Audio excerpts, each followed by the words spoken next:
everybody, and welcome to Eggs, the podcast, featuring the best and brightest minds in business leadership, entrepreneurship, and technology. Today, we have special guest Mark Stouse, CEO of Proof Analytics. Mark is an award-winning B2B CMO and CCO who connects all types of marketing investment to revenue, margin, and cash flow impact in complex, long-cycle companies. Today, we'll chat with Mark about a number of topics, including marketing innovation and revenue optimization, as well as how to utilize marketing to deliver measurable business results. We'll also be discussing his company's marketing analytics platform and their powerful Proof Business GPS, which guides companies through the whole marketing lifecycle and provides complete picture of their marketing efforts. Sit back, relax, and let's get cracking with Mark Stouse on Eggs. Hey, Mark, how are you, man? I'm doing well. Good to be with you. Absolutely. Thanks so much for joining us. Thank you so much. Yeah, I really appreciate you making time for us. Looking forward to it. Yeah. So I guess, Mark, let's start a little bit at the beginning. Let's talk a little bit about just sort of your entrepreneurial journey. Let's start, I don't know how far back you'd like to go, but if you can talk about sort of the time before today, what you're doing, it would be really great to kind of give us some color to your career. Yeah, sure. I mean, actually, my very first foray into being an entrepreneur was in the early 1990s in a completely different market sector. It was created a defense contractor, and it was all about hardware and supply chains and global supply chains and all that kind of stuff, and the reality of dealing with governments. And so it was very, very different than Proof. And it was, one of the things that I will say, and I think that this will resonate with anybody who's ever been an entrepreneur, is that you learn a ton, right? Whatever knowledge you had going in is definitely not what you needed to know when you started. and you're going to be learning it, in huge amounts, big lumps of knowledge. You're going to be acquiring it at speed for as long as you are an entrepreneur. And so we after 7 years, we successfully exited that company to a large defense industry player. And then for the next, 20 years or so, well, maybe a little less than that, 18 years, I went corporate, right? I was anything but an entrepreneur, but I was definitely intrapreneurial in all of those jobs, right? And that's ultimately kind of like from a more of a human side of my professional walk. That's what brought me to Proof. That's what led me to create Proof, was being an intrapreneur within these large companies. Can we take a step back and actually talk about that first business, how you got into it, how did you go to college? Did you fall into it and it just happened to work out? That's kind of one of those industries where I don't think it's necessarily like, hey, I'm just going to wake up and make defense contract stuff. Like, it's kind of like, what I mean? That's absolutely fair. So I was very, very political before that. So I had a lot of government connections, and then I had a lot of understanding for a whole bunch of different reasons. I had a pretty good understanding of things military, and then I bumped into a technology that was not being used in the military at all. But I immediately, for whatever reason, I'm not claiming any kind of special genius or understanding, but it immediately clicked with me that this could really be very, very interesting in that context. And so we started a very small R&D effort, and lo and behold, it actually was. I was exactly correct. One of the few times in my life I feel like I've been that correct. And so it just it's old hat now. I mean, we're talking about 25, almost 30 years later, right? But it's old hat now. But at the time, it was revolutionary, and the ensuing, that was 1992. The ensuing 7 years for me were kind of what I call my Walter Mitty years, where I got to live in a particular sort of way, militarily speaking, without having to pay the price of doing so. And so, but it was very instructive, right? I mean, I just, at the very end of the main so the defense industry is one of those industries where if you stay reasonably small and niche, right, the big players will totally not only tolerate you, but actually welcome you. But if you start to really kind of expand your presence at all, right, they start kind of saying, hey, you're not one of us, and they're so wound up into the political structure that what happened to us is that all of a sudden we were notified by the U.S. Department of Defense, again, this is a long time ago, that our patents had special security, national security relevance, which is a code for essentially saying, I mean, they can't really do this in the United States, but in a de facto way, it would have been like the equivalent of nationalizing our patents. And that obviously would have not been good for the valuation of the company. And then about a month later, we magically got an offer from one of the big defense industry players to buy us. And we just knew that if we said no, that the next go around would be for a lot less. Yeah. And so we took it. Yeah, no, that's really, I mean, it's kind of scary, interesting. It's a lot of things, but I wonder, so would you have characterized yourself prior to getting into that kind of work? I'm always fascinated with people's tolerance for risk, right? Because it seems, I mean, yeah, you had an interest in politics and military and things like that. So maybe it was a logical progression for you. But would you have considered yourself entrepreneurial? And for me, a characteristic of being an entrepreneur is not necessarily being risk averse, but being willing to take a risk or spot an opportunity like that and take it. So would you have considered yourself as always sort of having been entrepreneurial prior to that? Or was it just, a matter of circumstances and just kind of worked out? No, I think that and I come from kind of a line of people like this, right? So who knows how much of this is genetic versus environmental and all that kind of stuff, right? But yeah, I think particularly looking back on it now with all this hindsight, I think all the way back into my early teens, right, I was showing a lot of entrepreneurial signs. I don't think that you think about it, you're even aware of it conceptually at that age, other than some sort of paper route or something like that, right? And you're not really seeing it at that level in terms of risk. I mean, you don't even really understand it in terms of opportunity cost. Like the time that I spend on this paper route is time that I can't spend on something else. That's not typically part of a conscious decision. And actually, I think that the whole idea of opportunity cost is absolutely crucial to the entrepreneurial journey. And it's the one part of the entrepreneurial journey that does not get the attention that it should. Because if you make the wrong bet, you're actually a two-time loser. Yeah. Right? You lost what you spent your time and money and effort on, and you lost what you could have spent it on, right?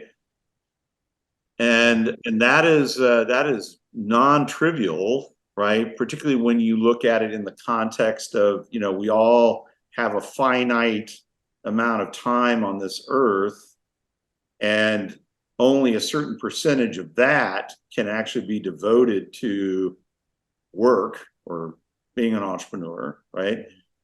And so how you spend your time a undervalued idea. I think largely because it happens so incrementally. Yeah. Yeah, no, I think that's right. I mean, like one of the most profound things that I ever heard about this was from a Jesuit priest he's a philosopher deluxe, right? And he and I were talking about this issue and kind of more broadly. And he said, look, he goes, what's going to really help you focus your attention on this issue effectively is to not say, well, I probably have another 30 years or whatever, right? Say I have 30 more summers. I have 30 more Christmases. I have 30 more Thanksgivings, right? Mm-hmm. How do I want to spend each one of those? Yeah, that kind of just thinking of it that way, like 30 more Christmases, 30 more summers, like it really shortens that really kind of it shortens it. It really does. Because 30 years seems like a long time, but 30, it actually having it ticking like, okay, I got 29, 28, 20, so on and so forth. But yeah, no, and it's like, I mean, my kids are now, one's 18 and one's getting ready to be 16.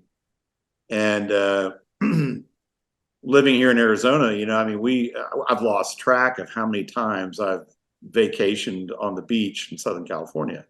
And I love that, okay? But honestly, the last thing I want to do is do it again.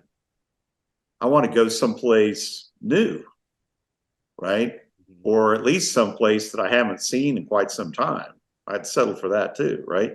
Yeah. And so, I don't want to be in a rut, and so hauling this back into the entrepreneurial life again, I think that you always have to say, and this is where it's hard, right, as an entrepreneur, because you typically fall in love with whatever you're doing.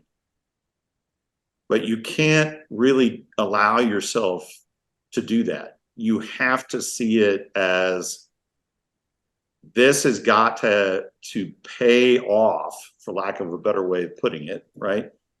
Within, and this is where it's intensely personal, and I can't tell anybody what that period of time is for them, right? But it's got to pay off in this period of time in order for it to be worth it.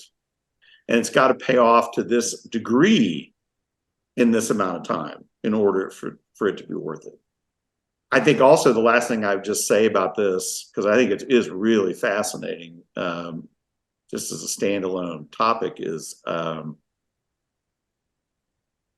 lot of entrepreneurs, particularly in tech, they want the home run, right? They want to sell for $1 trillion. I'm exaggerating, obviously, for effect, right? But they want a huge multiple.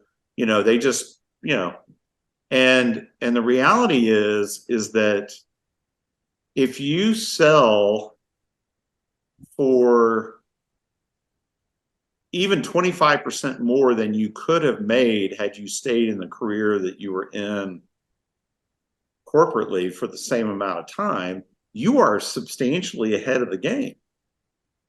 Mm-hmm. Right? Now, we all want more than that, but I'm just saying that the issue here is really also, is your current startup your only good idea? Or do you have other good ideas, right? So then if that's the case, right, becomes more about a whole bunch of base hits in terms of exits.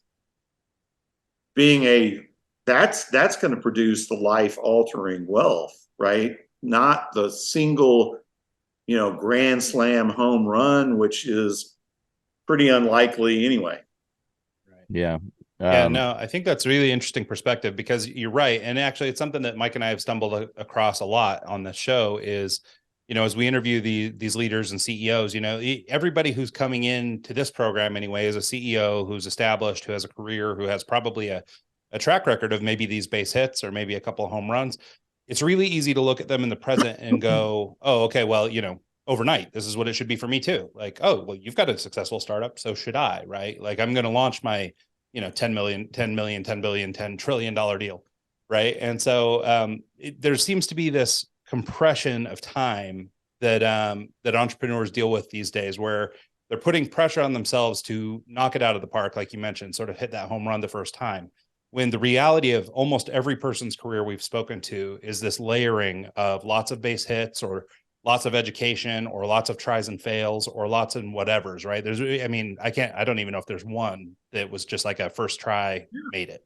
Yeah. So I think that's a great point. And I think that, there's a number of things that conspire, particularly in tech, to produce what you're talking about, right? But one of them for sure is VC investment, right? Because their whole model is based upon a very rapid growth curve, the hockey stick, and being able to potentially exit before churn becomes an issue, right? And so this creates a situation where businesses are not sustainable businesses. They're spending way too much money, way too fast. The burn rates are totally nuts. And then they don't have the runway typically to deal with the kinds of situations that come up. I mean, SVB, right? Silicon Valley Bank, right? Great example, and they have so much concentrated risk that something like an SVB, right, just completely throws them for a loop. I mean, how many startups had all of their cash in SVB? They're really a unique case for that reason. Setting aside all other forms of risk, for just a second, that kind of concentration of risk, is antithetical to good investment policy, right? I mean, if you're running your own 401k or your own investment fund, right? What are you encouraged to do? Diversify, right? Have redundancy, have all this kind of stuff, because it bears against risk. Yeah. Well, and even minimally, just FDIC insurance, right? I mean, like, okay, why would you keep $30 million in a checking account? Like, there's no protection in a normal world. Apparently now we protect it, but until now we didn't protect it. And so it's like, so why were you putting, all those eggs in the single basket, and also just, from the bank's perspective, it seems like a horrible model, like to just take VC money and hold on to money for all these people, for the very reasons you just described. People are buying and flipping businesses, and they're, trying to get these big returns, but so many of them lose. And, it's like, it doesn't even seem like a good customer base to have if you're that bank. So this is actually one of the things that we see in the analytics world, right? Is number one, people believe that past is prologue. They actually believe that whether it's good or bad, but particularly when it's been really great, they think it's just extensible forever, right? It's fascinating to watch customers create models early in the relationship, because these models have no externalities in them. It's all the stuff that they're doing that they control, right? And we have to kind of sit down and say, hey, you might want to think about all the externalities that you don't control, because you're the surfer, you're not the wave. Yeah. Right. And so, your reaction time, your sensitivity to what's going on with the wave, your ability the feedback loops between the wave and you, right? And your ability to make good decisions that's what separates wiping out from, a beautiful flourishing finish on the beach, right? So, this is key, and you're not existing in a vacuum, but people it's just human nature. I mean, they just don't naturally do that. You have to train them to do that. It's been probably one of the most powerful things for me, right? Because I mean, one of the other things I've learned about entrepreneurship is that it will make you a better person, whether you like it or not. Right. Yeah. And so you will, I have learned so much about the reality of my place in the world as a human being from analytics. I control so little, which, far from being an excuse, is actually makes it even more important that I do what I can control really, really well. Well, it's such an interesting perspective, because I mean, if you think about it just in terms of what's been going on in the last 5 years, let's say, right? I mean, it's funny how short our memories are, right? I mean, so you're talking about the wave. Well, I mean, in just the last 3 to 5 years, like there was no wave, like literally no wave to ride. Like you had to take a year of doing nothing, right? So like, how could you have possibly accounted for that, But now it's a reality. But it's funny because you see people jumping, right back into the same things. And you're seeing, like with this SVB stuff, one of the things that's happening on the other side of that is sort of a bump in the crypto stuff again. And so, to your point earlier about, people not really, or, they're sort of, I guess, forgetting what things were, right? I mean, crypto did crash horrifically last year, but because it was once successful, they are now looking at it again as somehow being safer than the regular banks. And, and I'm not a financial guy, maybe it is, but, I'm just noticing in the little bit of crypto that I didn't totally wipe out on, it's, now all of a sudden bouncing back with all this instability in the financial system. But it's like, but we just saw how unstable that was too. So it's like, it's funny to see people just sort of, like goldfish, we're just on to the next thing. So, I mean, I think it's super important to say this, right? You cannot make a ton of money in a business absent a substantial amount of risk. Yeah. Risk is the lever, right? Which basically means it can also go the other way, right? You can lose monstrously, right? And so that's where the tolerance, going back to the top of your question, right? I mean, yeah, and I think that you learn, it's not just psychological, like, can you handle the risk levels? Yeah, you also have to learn to handle the risk levels, like technically as well as psychologically, right? So you coming out of your defense contract deal, you come into the corporate world. I'm sure you learned a lot in that first go around, how to analyze stuff and how to go. Has analytics always been kind of like your passion? Have you always kind of had your finger on that pulse, or is it something you learned through your role in the corporate world that I need to be paying attention to this. I need to be paying attention to this. These are the metrics that are important. These are the metrics that can, sit over here for a minute. Like, where did you get that knowledge? Was it through your first business or was it through your time in corporate world? I think it was certainly in my first business that, because, you're just exposed to so many metrics and, the whole accounting piece and all this kind of stuff. Right. And so that's certainly part of it. I think that the irony here is, and if any of my high school math teachers are listening to this podcast, sorry, but, I did not have the best math teachers in school. And so consequently, I didn't like it. Yeah. It wasn't necessarily that I was bad at it. I just thought it sucked. Right. And so I was far more known for being able to write really well and speak really well and be very creative, whatever that means, right? And I don't mean that in an artistic way because I'm crap as right, but that's what we got Ryan for, right?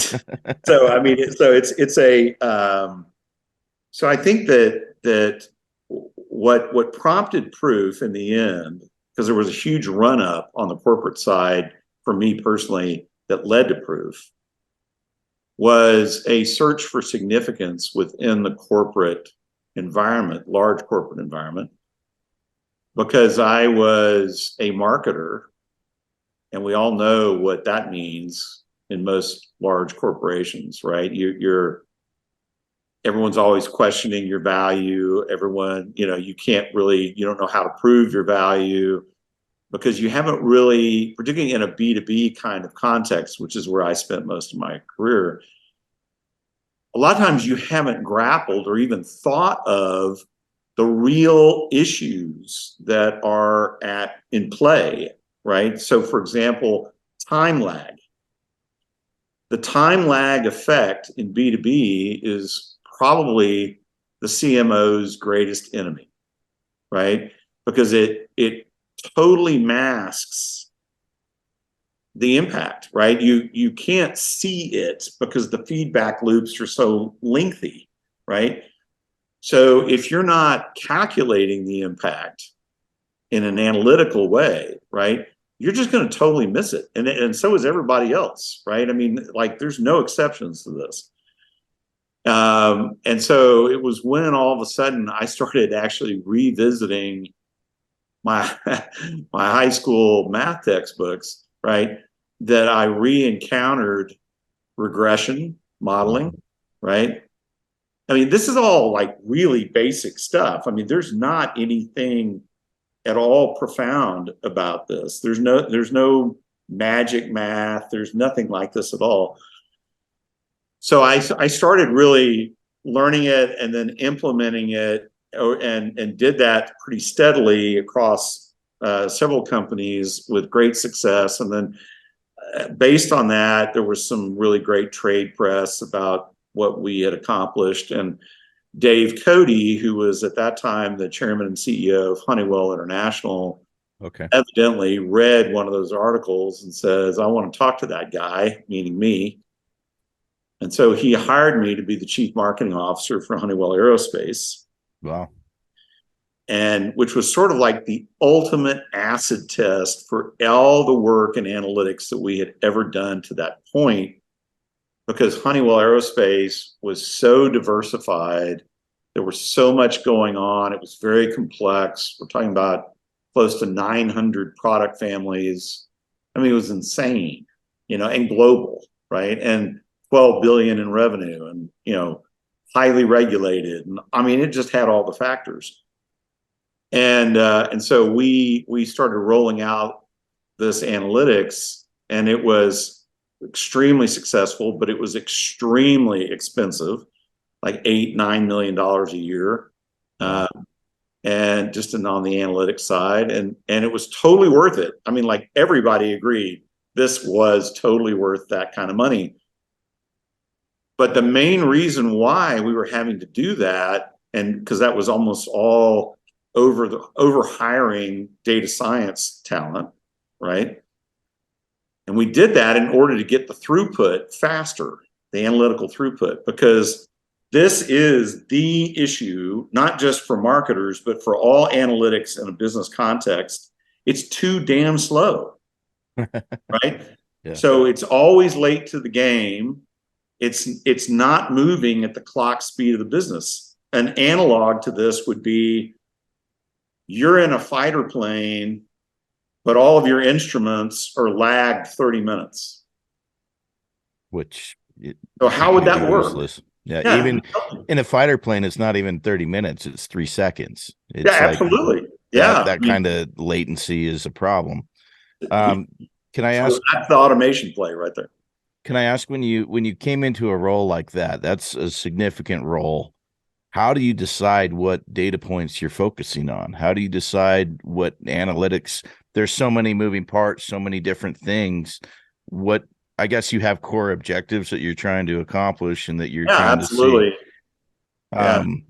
Were they laid out for you, or did you kind of have to come in blind and figure out what you need to go for? I mean, like, that there's so many moving parts in a company like that. I think just the first week I would be so overwhelmed. I'd, like, what do I do? Yeah, no, I think number one, you always have to have really transparent conversations with the rest of your business colleagues. In my case, the rest of the C-suite at Aerospace, right? About what are they really caring about the most? And obviously, the top three in any business are going to be revenue, margin, and cash flow. Sure. And so you start to say, okay, the core question is, how does marketing, net of all these externalities, how is marketing multiplying? So let me back up. Marketing is a non-linear multiplier of linear areas of business performance. One of those would be sales. Sales is a very linear function, right? Marketing is not. In fact, that was the whole concept. That's the whole idea behind modern marketing in the very first part of it, right? 100 years ago, was how do we get leverage in the marketplace beyond hiring more and more and more sales guys, right? And so we were saying, okay, what is the multiplier for marketing at Honeywell Aerospace on everything that on the sales front contributes to revenue or margin or cash flow? The reality is that in Honeywell's case, they were already doing business with everybody who mattered in the aerospace industry.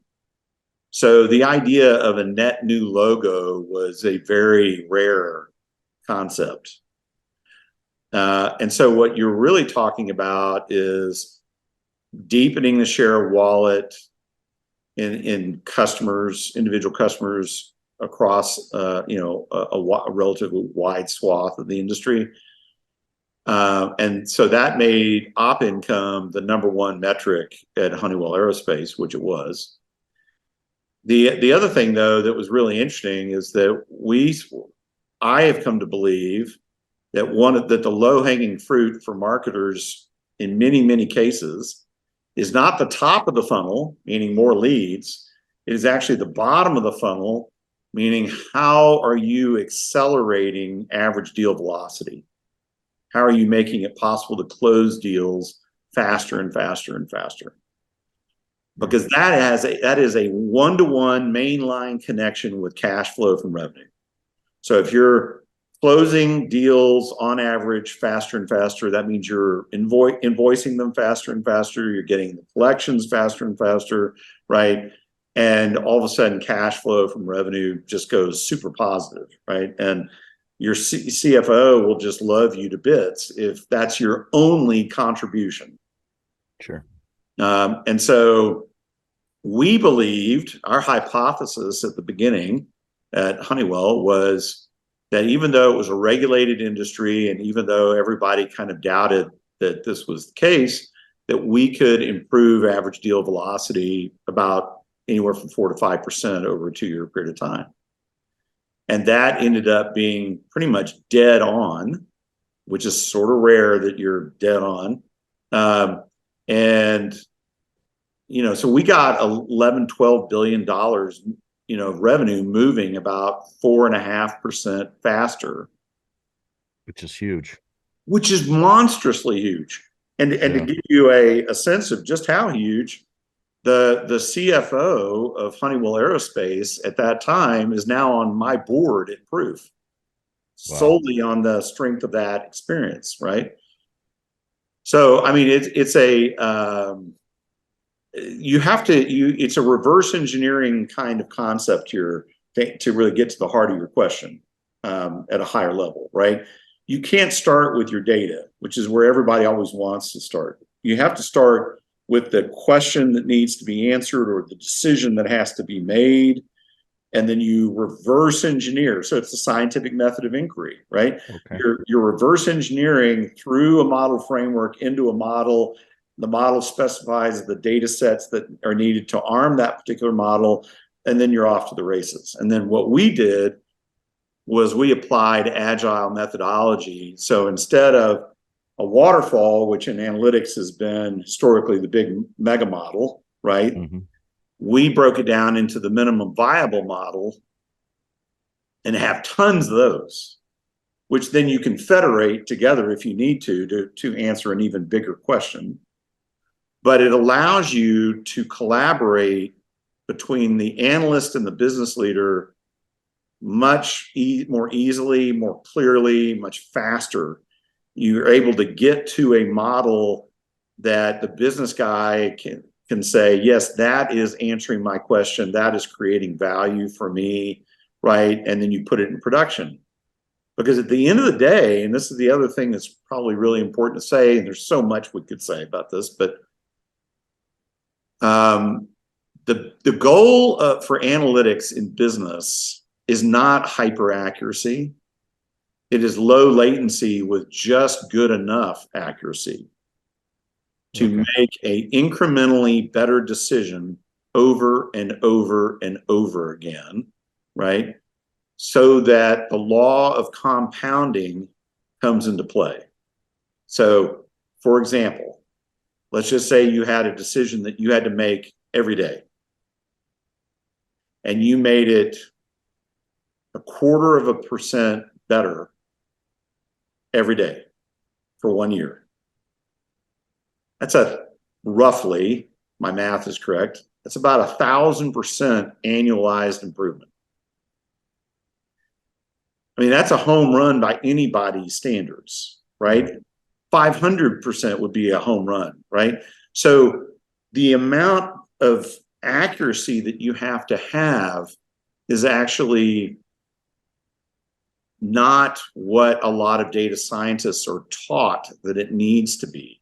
So this academic definition of data science accuracy is actually completely unworkable in a business context because the business is not even remotely that accurate. So you're trying to jam a high accuracy calculation approach into what is inherently a very dynamic, low accuracy, should be low latency situation. This is why business leaders just throw their hands up and go, these analysts are driving me insane, right? And they're always late, right? This is why that is, right? And so what you're really seeing right now in the data science community is the beginnings of a big shift on this issue, right? Because it's so clear that the academic kind of cult of precision approach that they've pursued isn't paying off for the business. Yeah, no, that's really interesting. You always hear things like, don't let perfect be the enemy of good or whatever, as it pertains to, just getting out and doing something. Like, you could sit and analyze things, or I guess the analysis paralysis thing, right? It's exactly that. Right. It's this idea that you can just spin the wheels all day long and never actually do anything. But in a business environment, obviously, that's not the way to do it. And so that's a really interesting perspective. I haven't heard anybody talk about analytics in that way before. The GPS is actually a great illustration of this, right? Could it locate you within 12 inches of your actual location? Yes, it could. Is it worth that kind of cost to do that as opposed to within a 50-meter circle, right? No, it's not, right? Even a 50-foot circle, right, is more than enough to accuracy to get you from A to B. Yeah. And I think to your point, it has to do with, that latency problem, right? Yes, we could pinpoint you down to, the inch, but it will take more time. And by then you're on to the next inch and the next inch and the next inch. So you're getting bad delayed data that's no good anymore. You're not back there anymore. Now you're over there. And so, by doing these, I guess, less refined or, this further out view, you're actually able to be, in a way, more accurate. Yeah. I mean, and actually, our software works. The models represent to the customers very much like a GPS, right? Okay. And so it's just constantly recalculating, right? And so you're able to see, for example, if there's deltas that are opening up between your forecast and reality. Okay, well, what's driving that? And then you can war game responses. So this would be analogous to the rerouting process in a GPS to get back on track.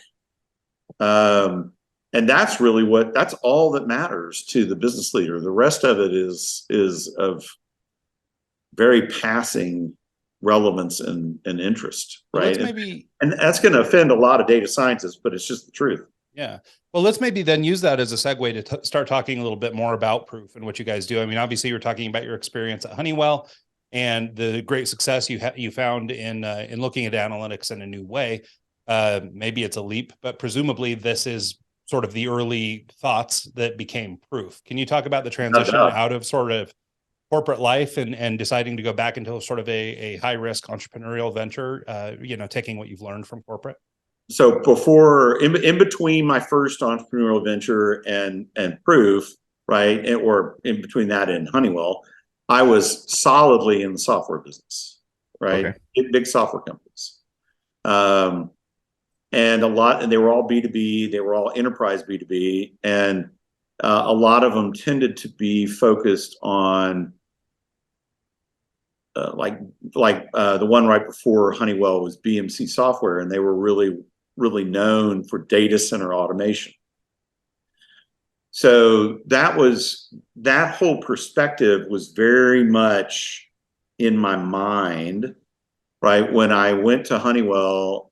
And, we got there, but it was a brute force solution. And I was sitting there going, there's got to be a better way, right? And clearly, it started to dawn on me that automation was the better way. Now, in the same way that you can't fully automate a data center, there's, that people have always said, oh, my goal is a lights out data center, right? No people. Mm-hmm. And that has proven to be very elusive concept. And the same thing is going to be true on the analytics side. It's not really about getting rid of people. It's about getting rid of too many people and leveraging automation, leveraging software to go fast with the right number of people, right? In this case, the right number of analysts. And so that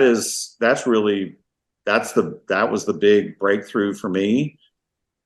There was so much mythology though around in the data science community about, you can't automate this stuff. There's too much judgment, too much nuance. Too many variables. And you're just like, so then I went to this conference that literally, I can't even remember what it was about exactly, but it was not about climate change. But they had a very prominent researcher talking about his work in climate change, and his analytical bastion was multivariable regression. And what he was demonstrating was they could totally handle, the volume, the velocity, the volatility of change, the heterogeneity of factors. It could handle all of that. It was almost infinitely expansible, right? And so I was kind of like going, okay, all this stuff that I've been hearing from the data science community isn't true. This guy right here and all of his colleagues are demonstrating it on probably one of the thorniest issues that anyone's ever tackled analytically. So, and then you start, it's kind of like when you buy a new car and all of a sudden you see that car everywhere. Yeah. Everywhere. Right. So I started bumping into it with epidemiology, right? Same basic drill, right? They're using machine learning to find patterns in huge volumes of data, and then they are testing those patterns for causality using multivariable regression, right? And you're kind of like going, okay, you know what? I'm not going to take no for an answer on this deal. And so we created a really small LLC, kind of very reminiscent of, everyone probably has heard this, in news coverage. When somebody's thinking about running for the presidency, they always create an exploratory committee first, right? this was sort of like the exploratory committee for a potential startup. And so we started working on the IP. We built something that by where we are today was obviously very rudimentary, but it proved the point. It was good enough. I wouldn't have even called it a minimum viable product. I would have called it like a minimum viable technology. It wasn't even really a product. And but it totally demonstrated that this approach was extremely elastic. And so we got to, and we weren't using marketing data in this exploration because the only large amounts of very clean data with a known outcome that were available were like on the University of Michigan site for medical care, right? So this was all healthcare data. And we could download it for free, and it had a known outcome. And so when we started running the analytics, if our outcome matched the outcome, that was supposed to be there, right, then we were good. Because again, the math is the math. And it worked over and over and over and over and over again, right? And so that was when we knew that we had something really significant. But so one of the things that did not cross my mind, that I've kicked myself constantly forever about this, right, was you can't really build an MVP in analytics because your platform is either complete or it's not. And if it's not complete, nobody wants to really look at it until you've got it complete. So you pretty much have to, your MVP is really a complete V1. That took a lot longer to build than we ever thought. We were, in retrospect, very, very thankful. So we did not go VC. We went family office. Sure. And we had great family offices, still do, as investors. And, they were certainly very into accountability, but they had a completely different time scale in mind. And so they were very chilled out about the fact that it took 3 years to build this thing. And then we went into the market, right? And I think that we were actually ahead of the market in retrospect. And so we struggled for about 18 months, 2 years to get product market fit, mainly because of where the market was. And then all of a sudden COVID hit, and all of a sudden there was huge amounts of variability and high velocity change swirling all over the place. And marketing channels that had worked great before were suddenly not working at all. New ones were springing up that were very COVID friendly, right? It was all this stuff, all right? And that was a huge tailwind, not only for us, but for the analytics industry as a whole. And that pretty much continues right up until the present day. Yeah, no, that's so cool. Yeah, no, sorry, Mike, go ahead. Can you give us a broad overview of like what it does? Like when you're say I want to partner with Proof, what steps am I going to take to set up an account, to work with you, to start getting data and analytics back on my process? Sure. It's fully SaaS, right? We do offer services as well. Some of it natively, most of it through partners, right? And we have two products. One is Proof MRM, which is really more of an ERP for marketing. Okay. So it does, it's where you do planning and budgeting and compliance and digital asset management and all that kind of stuff. And that's not really about analytics as much as that's more like the accountability end of the equation as opposed to optimization. It's the only MRM tool that is available natively on Salesforce Lightning.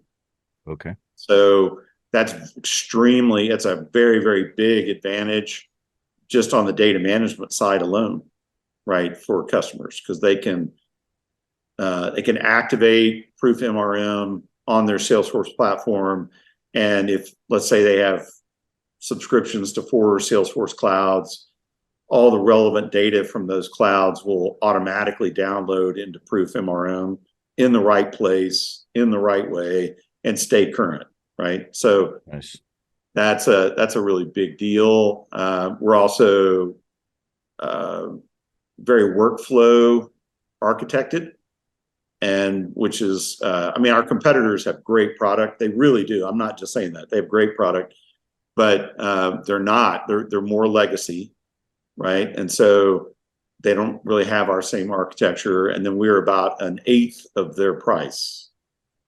So that's sort of our high velocity transactional sell as a business, right? Okay. You could say that kind of gives us our cash flow base, right? Way of looking at it. And then Proof MMM, right, is the analytics platform.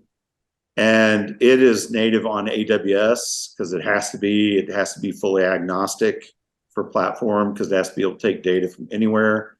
It is ported into the Salesforce platform product, MRM, so that you can consume everything through one pane of glass if you're an MRM customer. But you don't have to do that. You can consume it natively on AWS as well. The way that you would get started is we sell it. So we're essentially selling this on a use-based model. And so every model has a price to it, right? Usually it's around $5,000-$6,000 a year per model. And you say, hey, you know what? I've got my permissions. I'm into it, right? I can create work groups where different organizations within my company or outside my company can contribute data securely into this whole thing. We want to do that. We can begin to import data from either automatically or through flat file upload. So there's a data management aspect to this.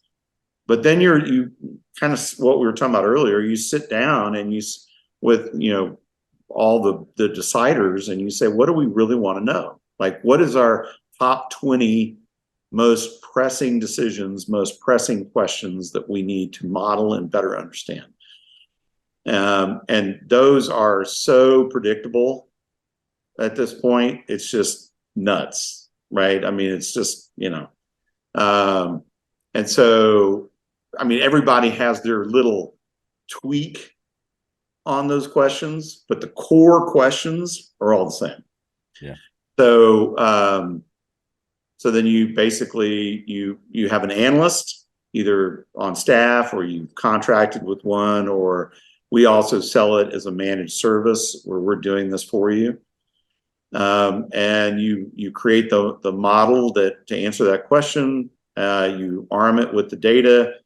When you hit compute, right, it will give you an answer. And then every time that model is provisioned with new data, whether that's API or flat file upload, however you're choosing to do it, right, it will automatically recompute the model.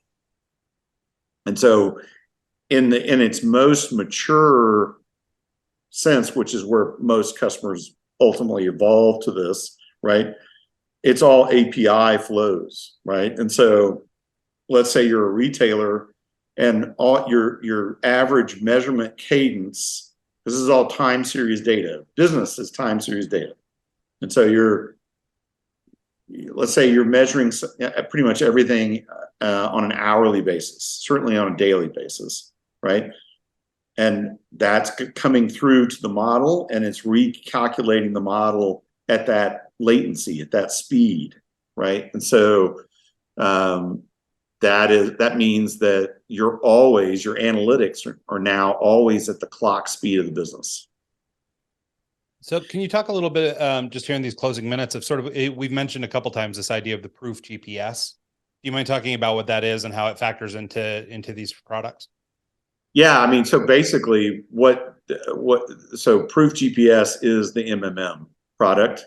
Okay. And we call it that because because of the automated recalculation and the way it all shows up on the screen, the way we presented it on the screen, it actually is exactly like a GPS, right? So it's saying, hey, this is where I am right now on this particular question, and this is my business goal over here, right? And I have to get there. And so your forecast is your route, right? So, or if you want to flip it around, when you're using a GPS on your phone and it gives you 3 choices on routes to your restaurant, right? You pick one. Those are all forecasts, right? You're picking one and you're running with it, right? And then it's tracking your progress, and it's also, unbeknownst to you, invisibly to you, it is tracking all of these factors around you that could either speed you up or slow you down. In Proof, that is the roughly 2/3 of every model that is stuff you don't control, right? That can either be a headwind, a tailwind, a crosswind. It can just, so it keeps computing. Proof keeps computing and showing it to you, showing your progress. It can show you, hey, guess what? You have to attain this particular value contribution by this date, and you're no longer going to be able to make that date unless you make some changes, right?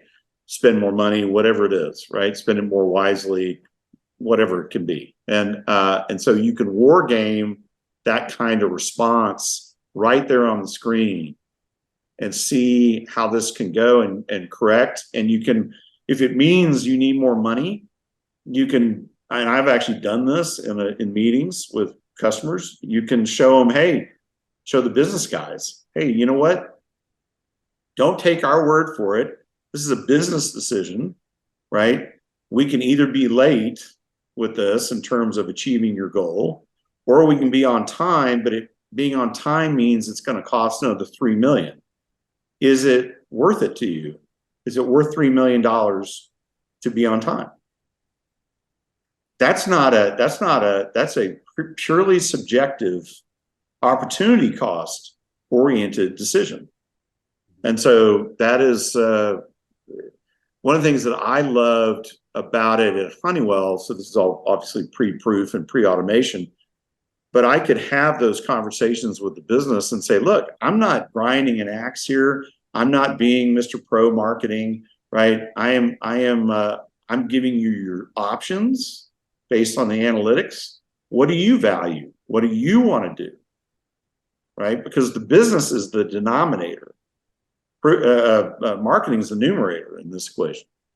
So let's not act like marketing is somehow a denominator when it's not. Yeah, no, it makes sense. Yeah. Well, we're getting sort of to the end of the hour. Do you want to sort of put out there where people could maybe connect with you as an individual, or if they're interested in checking out Proof product, where they can check that out? Sure. So the website is proofanalytics.ai. There's a lot of information there. I'm probably known for being very active on LinkedIn. And so if you want to reach me there, that's a lot of times the best way to reach me. You can also reach me on Twitter still. Can't promise you how much longer that's going to last, but it's at Mark Stouse is the Twitter handle.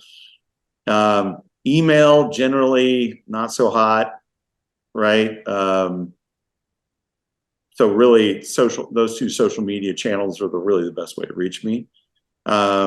And I do respond, right? I mean, I won't just accept your connection and not respond. I always respond. Great. Well, cool. Well, thank you so much for taking the time to have this conversation with us, Mark. It was really insightful. And I think your perspective on some of these things is unique to what, I mean, we've done more than 300 interviews at this point and talked to a lot of marketers, but some of the insights that you've created, I think, or that you mentioned are things that I don't think I've heard before. So thank you so much for taking the time. It's my pleasure. I mean, they're insights that no one can get outside of an analytical construct. You can't intuit a lot of this stuff, right? You just can't. It's not humanly possible. So any credit for that goes to math, right? Being able to actually run it and see it and say, okay, that's what's really happening. I get it now, right? That's really what I meant earlier when I said that it makes you a better person. It makes you see the world more clearly. It's kind of like physics. I'll wrap up this way. It's like physics. Physics is both math. It's a mathematical way of understanding the way the world works. And because of that, it's also a philosophy of how the world works. And analytics is it's the same deal, right?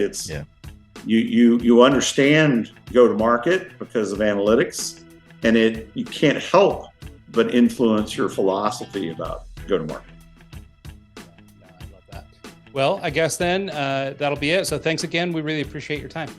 Thank you so much for having me. Absolutely. Huge shout outs to math and Mark's old math teachers and everybody who tunes into the show this week and every week. We'll see you guys next time.